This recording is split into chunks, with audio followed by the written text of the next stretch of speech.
विद्यार्थी मित्रांनो नमस्कार. मागच्या व्हिडिओमध्ये आपण युनिफॉर्म रॉडचा सेंटर ऑफ मास काढला होता. या व्हिडिओमध्ये आपल्याला लॅमिनार टाइपचा जो काय ऑब्जेक्ट असेल, लॅमिनार टाइप म्हणजे कसला, तर ज्याला दोन डायमेन्शन्स असतात, टू डायमेन्शनल ऑब्जेक्ट जो आहे याचा आपल्याला सेंटर ऑफ मास काढायचा या ठिकाणी.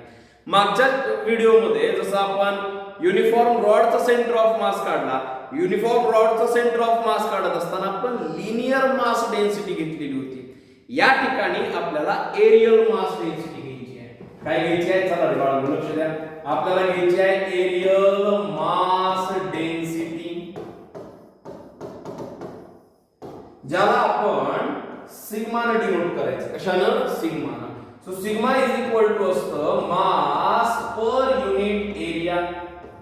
मास पर युनिट एरिया याचाच अर्थ m डिवाइडेड बाय a असतं. काय असतं? m divided by a. मग ज्या वेळेस मला सेंटर ऑफ मास काढायचा आहे लॅमिनार टाइपचा, कशाचा?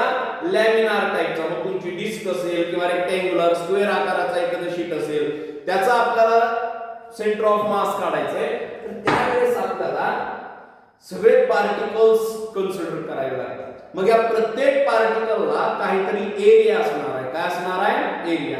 मग आपण काय करायचं? तर सिग्मा इज इक्वल टू आपल्याला मिळालं मास डिवाइडेड बाय एरिया. मग आता नीट लक्ष द्या, सगळ्यांनी नीट लक्ष द्यायचंय. सिग्माची जी व्हॅल्यू आहे ती सगळ्या पार्टिकल्ससाठी सेम असणार आहे.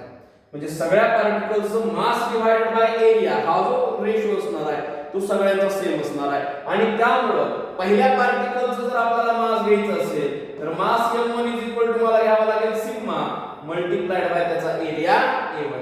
Similarly m2 is equal to मला घ्यावा लागेल सिग्मा मल्टिप्लाइड बाय a2. आणि असंच n नंबर ऑफ पार्टिकल्स माझ्याकडे असतील तर मी लिहिणार mn is equal to sigma multiplied by an. इथपर्यंत काय अडचण? ओके, चला पुढे जाऊया मग आपण. आता आपल्याला काय करायचंय? सेंटर ऑफ मासचा पोझिशन वेक्टर बघायचा. काय बघायचं? Position vector. मग मी काय लिहिणार? Position vector of centre of mass RCOM bar is equal to, formula तुमच्या सगळ्यांना पाठ आहे.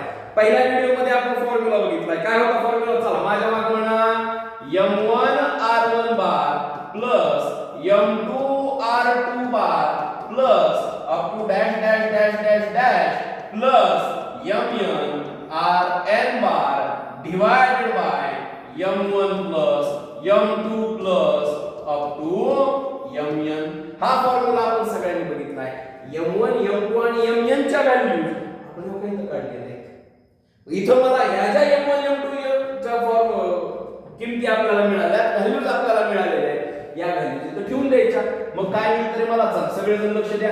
m1 ची व्हॅल्यू ठेवली sigma multiplied bye a1 multiplied by r1 bar plus sigma multiplied bye a2 multiplied by r2 bar plus असं कुठपर्यंत मोजायचं आपल्याला? mn पर्यंत. मग mn साठी काय घेणार आपण? Sigma multiplied by an multiplied by rn bar divided bye परत m1 m2 च्या व्हॅल्यूज ठेवायचे बाळांनो. Sigma a1 plus sigma a2 plus असं कुठपर्यंत? सिग्मा an पर्यंत. आता बाळांनो लक्ष द्या. वरी जर बघायला गेलं तर प्रत्येक टर्म मधून सिग्मा कॉमन निघतंय. सिमिलरली प्रत्येक टर्म मधून खालच्या सुद्धा डिव्हिजन मध्ये असणाऱ्या प्रत्येक टर्म मधून सिग्मा कॉमन निघतंय. मग सिग्मा कॉमन काढल्यानंतर मध्ये राहतं a1 r1 bar plus a2 r2 bar plus up to dash dash dash dash dash plus an multiplied by rn bar divided by sigma common काढलं मध्ये राहतं a1 plus a2 plus up to dash dash dash dash dash plus an. चला सिग्माला sigma काय झालं बाळांनो? Cancel झालं. मग राहिलं काय माझ्याकडं? a1 r1 bar plus a2 r2 bar plus असं कुठपर्यंत? an rn bar divided by a1 plus a2 plus up to an. हे मिळालं मला सेंटर ऑफ मासचं पोझिशन वेक्टर. फॉर्म्युले लक्षात ठेवायचे बरं का. सेंटर ऑफ मासचा जो काय पोझिशन वेक्टर आहे तो आपल्याला मिळाला a1 r1 bar plus a2 r2 bar plus up to dash dash an rn bar divided by a1 plus a2 plus up to an. मग आपल्याला आता तुम्हाला प्रश्न पडला असेल सर तुम्ही आम्हाला पोझिशन वेक्टर तर सांगितला पण तुम्ही आम्हाला x कोऑर्डिनेट कसा काढायचा y कोऑर्डिनेट कसा काढायचा हे मात्र सांगितलं नाही. फॉर्म्युला सांगतो ना बाळांनो इकडे बघा सगळेजण. मग मला काय काढायचं आहे लॅमिनार टाइपचा x कोऑर्डिनेट काढायचा आहे सेंटर ऑफ मासचा.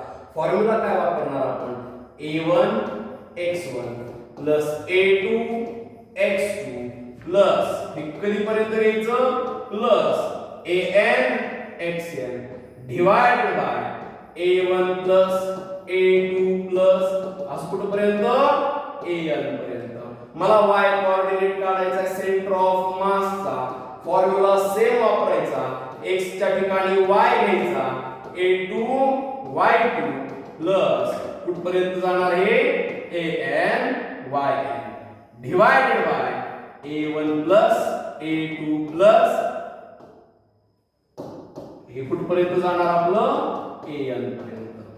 पुढे करायचं चला आता तुमच्यापैकी बऱ्याच जणांना प्रश्न पडला असेल सर एवढा सगळ्याला आपण शॉर्ट मध्ये लिहू शकतो लिहू ना मग या इकडे. मग मला काय मिळतं summation of ai xi I runs from 1 to n divided by summation of ai runs from 1 to n. याचं सुद्धा तसंच लिहिता येतं आपल्याला summation of ai yi runs from 1 to n divided by summation of ai runs from 1 to n.